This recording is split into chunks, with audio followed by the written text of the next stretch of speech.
First Nations leaders want another meeting with Prime Minister Stephen Harper, and this time they want it on their terms. That push is coming from several Manitoba chiefs. They're insisting that Governor-General David Johnston take part in the next summit.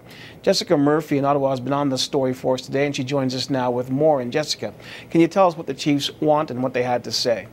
Well, this is their essentially long-standing demand, and they're reiterating that call. They want a meeting with the Prime Minister, but of course with the Governor-General, Governor-General David Johnston, to be there as well as the representative of the Crown. So we had two Grand Chiefs, Derek Nepinak and Murray Clearsky, yesterday coming out and saying that they've asked the Assembly of First Nations, to this national advocacy group, to demand or ask for another meeting for next Thursday, January 24th, and then again with the Prime Minister and, of course, the Governor-General.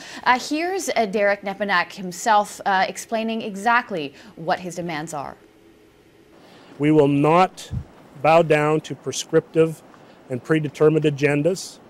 We'll not bow down to the types of meetings that we've had in the past with the Prime Minister. This has got to be on a nation-to-nation, treaty territory by treaty territory basis. And we're calling on the Prime Minister to meet with us on January 24th on our terms. If there's no meeting on January 24th, we will evaluate what the next steps will be. And I can provide a degree of certainty that the Idle No More movement, as well as other groups, will continue to ramp up the efforts. Now, of course, they're saying that they would ramp up the efforts for Idle No More. We know that last week there was a series of protests on Wednesday for the so-called National Day of Action blockades as well. And these chiefs also are the ones who boycotted, or among the chiefs, there was also chiefs from Saskatchewan, the Northwest Territories, Ontario, who boycotted the meeting that was held a week ago Friday between Prime Minister Stephen Harper and AFN National Chief Sean Atleo, about 35 other chiefs as well. They said they boycotted the meeting because, of course, the Governor-General was not there. And at the news conference yesterday, they also reiterated their support for Attawapiskat Chief Teresa Spence, who has refused all solid foods. It's 40 days now that she's on what she calls a hunger strike, demanding, again, that meeting with the Prime Minister and the Governor-General. She did release a statement last night, in fact, saying, of course, she was thanking those two Grand Chiefs for their support and going on to say that we stand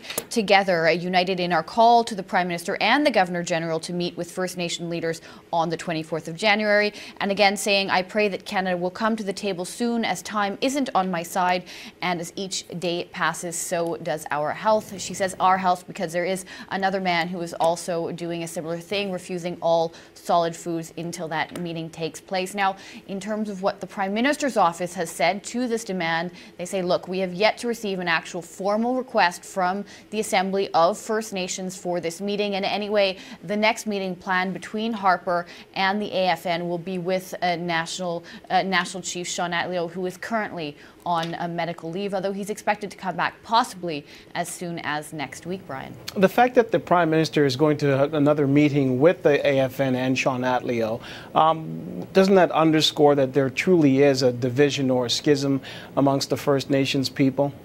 There certainly is a rift within the leadership, for sure. It's interesting to see how deep it goes. We're not sure yet. So we know that there's a disagreement, of course. There were some chiefs who were inside Lingerie Block, the Prime Minister's office, a week ago, and there was a number of them who were outside, and they were accusing, in a sense, Sean Atleo of pandering to the Prime Minister. They said, no, he shouldn't have gone to that meeting because the Governor-General wasn't there. But again, asked yesterday during the press conference, the two Grand Chiefs sort of brushed over the whole thing, although any rift, any political disagreement there, and any attempts at undermining Atleo's leadership. But that being said, a number of news organizations, the Aboriginal Peoples Network, for example, published a number of anonymous letters of chiefs very critical of Sean Atleo and the way he's handled things so far. There's also been talk of potentially a non-confidence vote in terms of his leadership. So there is definitely a lot of politics going on within the First Nations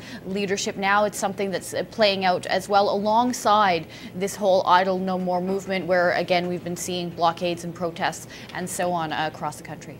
All right, Jessica, thanks. We'll get more from you on this story in the next hour. You're welcome. That's Jessica Murphy in our Ottawa newsroom.